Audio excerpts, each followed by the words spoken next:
I'm super excited to show you guys what is in this box. This coral unboxing is going to be at least twice as good as the last coral unboxing because I spent like twice as much. But if you can see where this box is from, this 12-pound box there.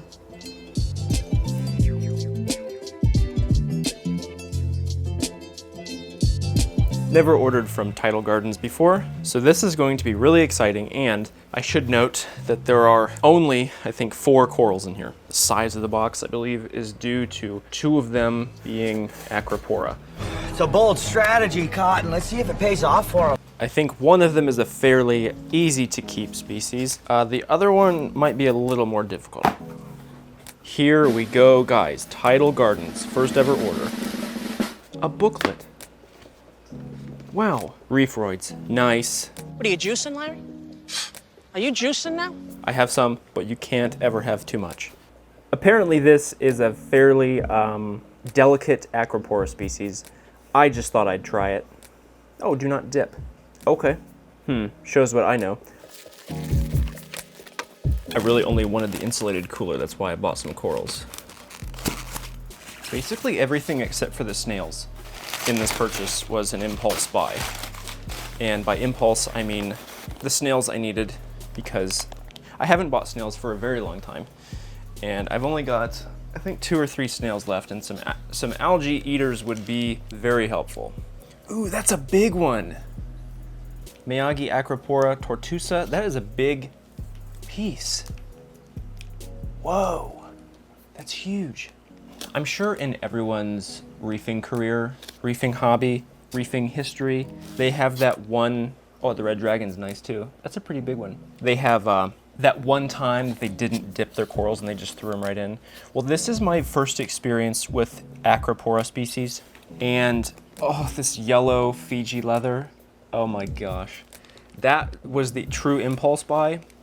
And since you have to spend a certain amount of money to get free shipping, I kind of just wanted the yellow Fiji leather, but the tort was on sale, and the orange Montipora setosa I wanted as well, because I don't have anything orange in here. So what we're gonna do is inspect visually, thoroughly, after we acclimate these, and then we're gonna get them straight in.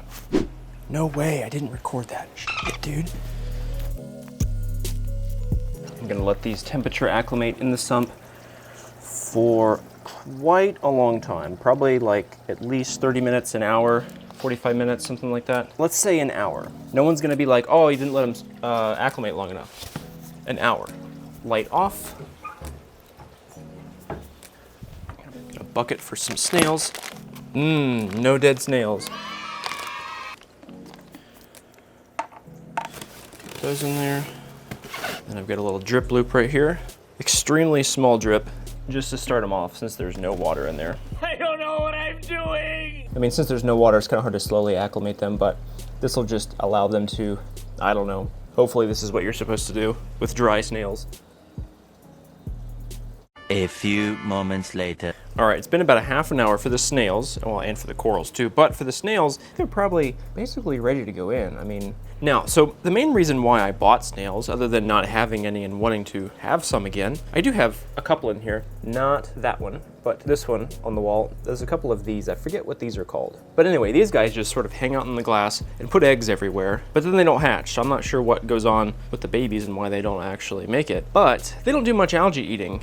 Like, as you can see, this one on the back glass, he's made like a tiny little trail there, but these snails don't really do much. So I wanted some different snails to sort of help turn some of this algae in here back into nitrate, because I'm having some difficulties getting my nitrates back up. They've just been very, very low, and could obviously put some more fish in here. There's not anywhere near as many fish as would be the limit for this tank. We have a couple tangs, a couple clownfish, blue chromis, and a yellow watchman goby. And that's it. Well, we have coral banded shrimp and some peppermint shrimp, but for the most part, that's the only livestock in here. So I think we could get some more fish. That would help with getting the nitrates up so I could feed more. I am feeding quite a bit now anyway. They get nori at least once a day, sometimes twice a day, depending on how hungry they are and depending on how much I'm trying to keep the blue tang away from all of the new corals, which are also doing good. Basically every coral in here is thriving. Every single coral, with the exception of this little hammer. that we got with the 3 the other day, and this one is just kind of pretty pissed off, and I'm thinking I might do a Melifix dip if there's anything bacterial going on in here. I don't know if that'll really do more harm than good, but I think we might try a Melifix dip. I also got some iodine. Everything else, frog spawn, zoas, Bernardopora, everything doing fantastic. So that's why I had an impulse buy to buy more corals, as well as to get some snails to get some of this algae turned back into nitrate. Because if you didn't know, in the form of algae, the algae has trapped all of the nutrients in there. And so if you have something that comes in and eats the algae, like fish or snails, they will eat it and then excrete the ammonia that the algae has been digested and stuff, and so it turns back into waste, and then the nitrates will go up, ideally. So that's what we're gonna do, put some snails in here. Speaking of wanting to raise the nitrate, we might as well feed them while we're here. Just turn off the pumps.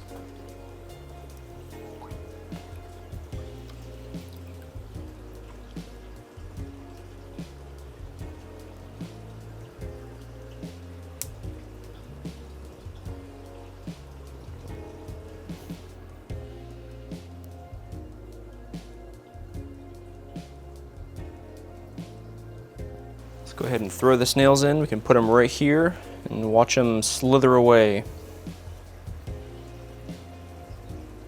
I forget which kind of snails can't flip over. I'm not sure if it's these or not. So we'll keep an eye on them, see how they do.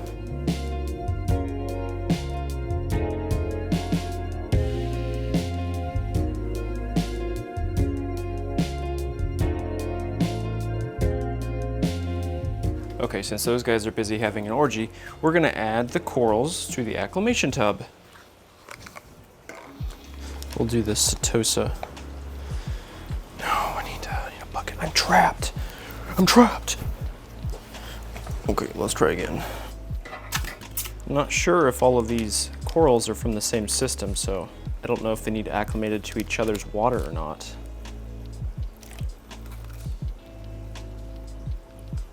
Nice.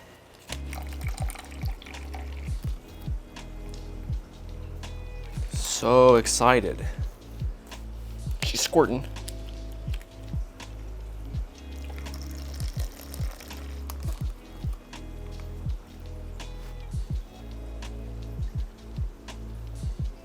The yellow Fiji leather. This one I'm not going to put any of the water in there. I'm going to test the water and see what the parameters are. But I don't really want to mix this in there because if any of these are from a different system, it's going to be this one. Ooh. Just trying to keep them from touching. Just going to place this in here carefully. Try to make sure they do not touch. Great. Turn the stream into a drip. Let's go very slow drip. Oh, I almost forgot. I want to take a sample of that water.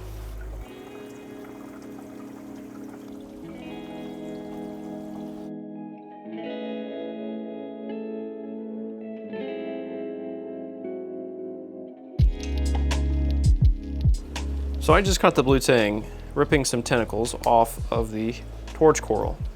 So I had to move it over here again. His stupid little hole is like right behind, so this is where I put the torch, right in that little crevice. And his little hole that he likes to go in is right behind it. And I think he was getting stung by this torch coral. So he kept like, you know, doing that tang thing where they go up to the other thing and they like slide up and down, trying to use their little scalpel on their tail. So he was like flashing up against him, and then he went up and ripped a little tentacle off. So we're gonna have to find another spot for this torch. And I have a little rack, little frag rack that looks like rock coming, and I might put that on this back wall somewhere and have some euphyllia up there, maybe another torch or some other euphyllia. But yeah, I can't keep this torch here because the blue tang is gonna attack it. He doesn't really seem to be interested in anything else. It's just because this is where he goes in and hides and stuff, so I think that was irritating him. But besides that, the new frags are ready. So we're gonna get them out of the sump, we're gonna inspect them a little bit, and then we're gonna put them probably on the sand bed until I can figure out exactly where I want them. I'm really hoping for success with these guys. Whoa. I cannot wait to get these in the tank. The only one I really know where I want to put it is the Fiji yellow leather. So I might actually put this one in right now. And I've also read so much back and forth between you should acclimate or you shouldn't acclimate coral, just for a variety of reasons. But yeah, some people would just say that the longer you take to acclimate can actually stress them out more, and I'm really not trying to have that happen. But I also measured the alkalinity from Tidal Gardens. It was about, I think it was about 7, and mine is around 9, a little bit higher than 9. So I'm like, really not sure how that wouldn't be a problem, you know?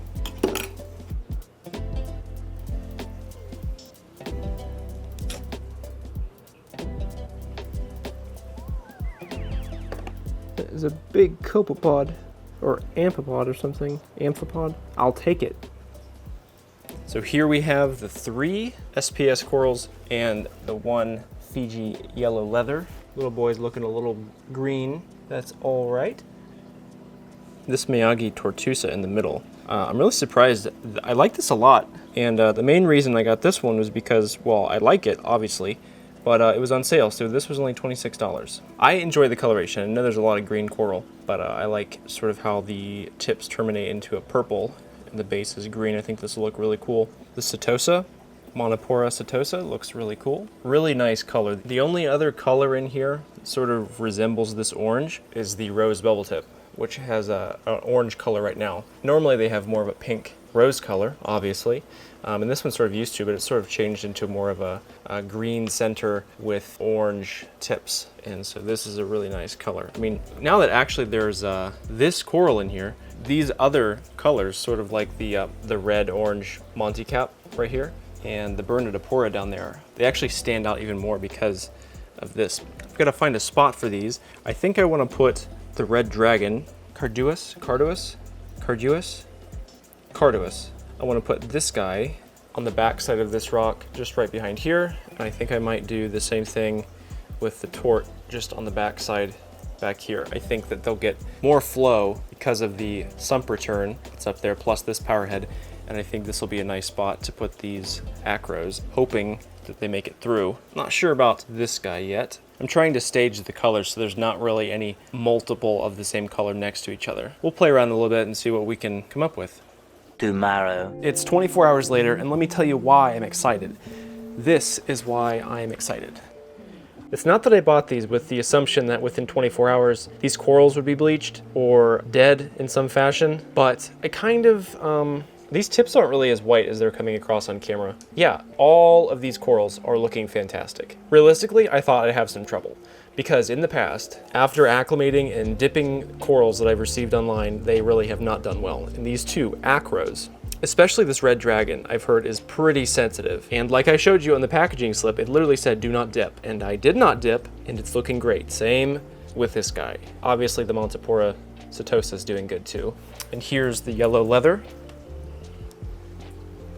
Looking great as well. Definitely not coming, it's more yellow in person. It's not coming through very yellow on camera. Yeah, that's super exciting. I was really worried, honestly, about the Acropora, because not only have I never had Acropora before, I've never had that good of success with acclimating corals. And so that's always been the hardest part for me, is like actually getting the coral to not die within the first 10 minutes of unboxing, acclimating, and dipping them. This is the coral dip that I had been using, and I know that it's not as strong as some, but Tidal Gardens recommends a certain one. This is the one that Tidal Gardens recommends. And I don't know if that's just because it's less aggressive towards certain more sensitive species like acros, but I'll definitely have to do some more research for dips, mainly to figure out which dips specifically work for which corals and which ones are more sensitive for which corals. After having moved this guy over here yesterday, he's not very angry, at least, from being ripped apart by the blue tang a few times. And this flow right here is quite interesting. It's got a nice pattern where it's like coming from the side and coming straight up. So he kind of looks like he's being pretty violently whipped around, but he's not being blown from the side. So his tentacles and stuff are sort of just going straight up. So it's kind of a nice flow for him in this spot. So I messaged the guy who I purchased these 3 Euphilia from a few days ago, and I was talking to him about this hammer, and he thought I should take it out of the tank because it looks like a goner.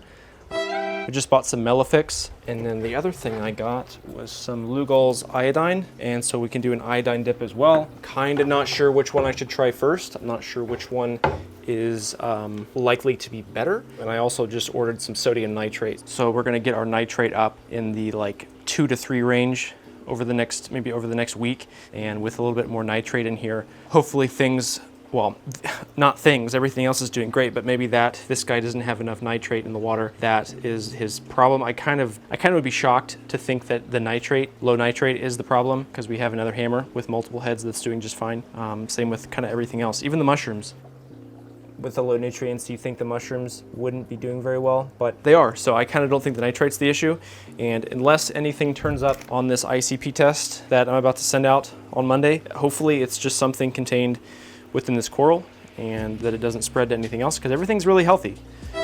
And something else I ordered, very exciting, ordering things from the internet. You just can't beat a good dopamine rush. I ordered a little pump, Jacod, whichever one you like to say, same brand.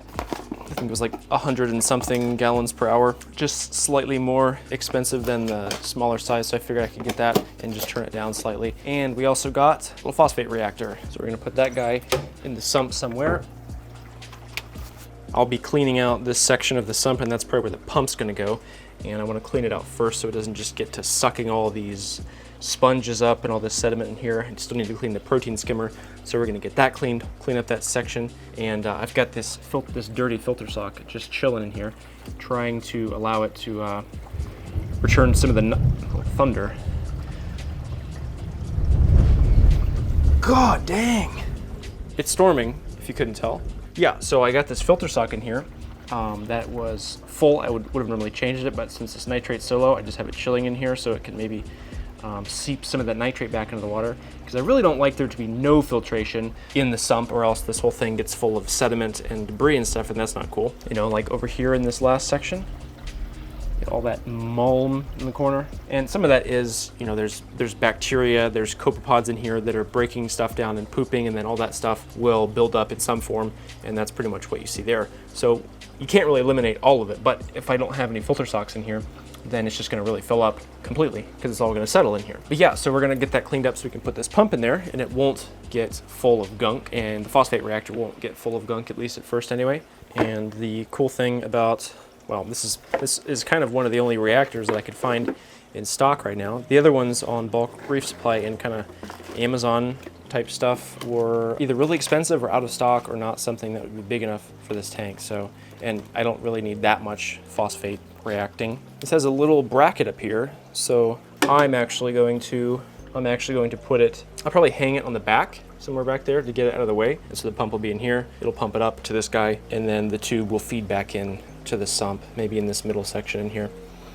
So yeah, we're gonna put, since this thing's so big, I think we could put some phosphate media as well as some activated carbon. We'll put a little bag in here to separate the two, so that when the phosphate media runs out or gets to not working as efficiently, I can just add some more, because there'll probably be plenty of room in here. I won't need that much. If I filled this thing even up halfway with PhosGuard, Phosband, whatever, it would remove all of the phosphate within like a few days. I used like a 3/4 cup of PhosGuard or whatever it is from CChem, and it pretty much took my phosphate in half in just a few couple weeks.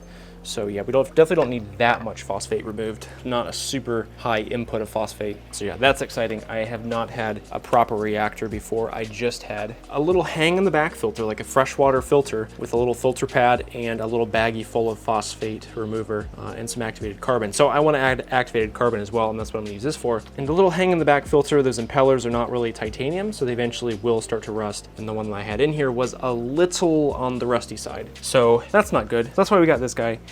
And this pump could potentially be overkill for this. You can turn it down, and there's even some valves that come with this, little ball valve or something that you can use to restrict the flow if you want to. And I could probably also in the future add a second one if I wanted to, because I'm sure this pump has the strength to push through 2 reactors. But yeah, so that's great. More improvements for the reef tank.